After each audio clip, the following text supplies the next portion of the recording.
आज का नतीजा केवल हार और जीत में मत आप देखो कि किस तरह से वे ताकतें जो देश को बर्बाद करने पर तुली हुई हैं, धन और दौलत की बदौलत, जात पात और धर्म का उन्माद लेकर के। इसलिए जो आज जीत गए हैं बहुत प्रसन्न मत हो, और मैं अपने साथियों से कहना चाहता हूं कि उदास और निराश मत हो।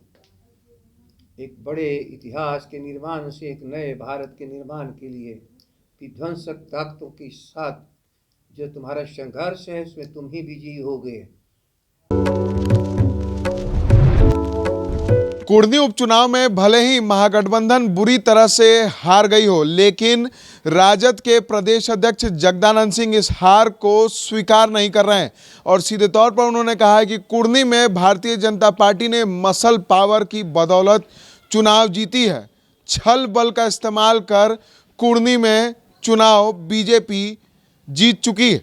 इसको लेकर क्या कुछ कह रहे हैं राजद के प्रदेश अध्यक्ष जगदानंद सिंह, पहले हम आपको वो सुनाते हैं। इसका नतीजा केवल हार और जीत में मत आप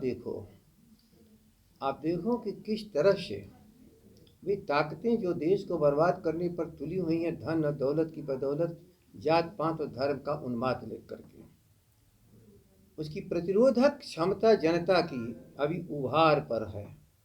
अभी नतीजे को अपने अंतिम स्वरूप में बदल देने की ताकत के लिए कुछ समय चाहिए। मैं इसी रूप में देख रहा हूँ। इसलिए जो आज जीत गए हैं बहुत प्रसन्न मत हो, और मैं अपने साथियों से कहना चाहता हूँ कि उदास और निराश मत हो। एक बड़े इतिहास के निर्माण से, एक नए भारत के निर्माण के लिए विध्वंसक ताकतों के साथ जो तुम्हारा संघर्ष है उसमें तुम ही विजयी होगे। इसलिए निराशा नहीं, और जो आज प्रसन्न हो रहे हैं, देश के सारे नतीजे बता रहे हैं। 3 राज्यों में जहां वे थे जहां वहां से दूर आज हार चुके। एक केवल कुर्नी की बदौलत, निश्चित कुर्नी अपने आप में चुनाव नहीं था, भारत के भविष्य के एक संकेत इस बिहार के लोगों ने देने का प्रयास किया, उसमें सफलता नहीं मिली।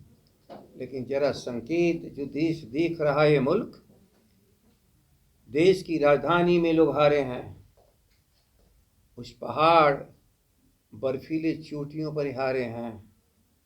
गुजरात जिसकी बदौलत देश में फैले थे, उसको ये बचाने में सफल रहे हैं। इसलिए टोटलिटी में दंगाई और उन्मादी और भाजपाई लोग परास्त के रास्ते पर हैं। थोड़ा सा बिहार में, थोड़ा सा से 2-3 राउंड में बूथ कब्जे के आधार पर जो उनकी ताकतें हैं, धन दौलत और मसल्स पावर, उसी के आधार पर लोग चुनाव जीते हैं।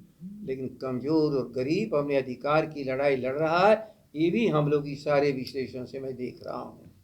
सीधे तौर पर जगदानंद सिंह ने कहा है कि राजद के कार्यकर्ताओं को, महागठबंधन के कार्यकर्ताओं को निराश होने की जरा सी भी जरूरत नहीं है। नीतीश कुमार और तेजस्वी यादव के नेतृत्व में बिहार बेहतर विकास करेगा। थोड़ी सी चूक रह गई।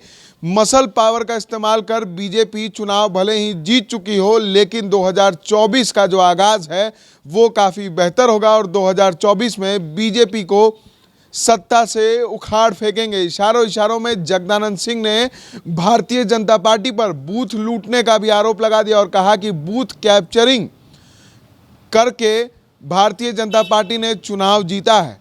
लेकिन चुनाव के दौरान कुछ अलग ही हुआ था। बीजेपी ने आरोप लगाया था कि जदयू बूथ कैप्चर कर रही है, लेकिन आज जो परिणाम आए हैं उस परिणाम को स्वीकार नहीं कर रहे हैं राजद के प्रदेश अध्यक्ष जगदानंद सिंह, और उल्टे भारतीय जनता पार्टी पर दल बल छल और बूथ कैप्चरिंग का जो आरोप है वो लगा रहे हैं। अब इस पर भारतीय जनता पार्टी की प्रक्रिया का इंतजार है। ऐसे ही तमाम खबरों के लिए बने रहें द एसडी न्यूज के साथ और देखते रहें द एसडी न्यूज।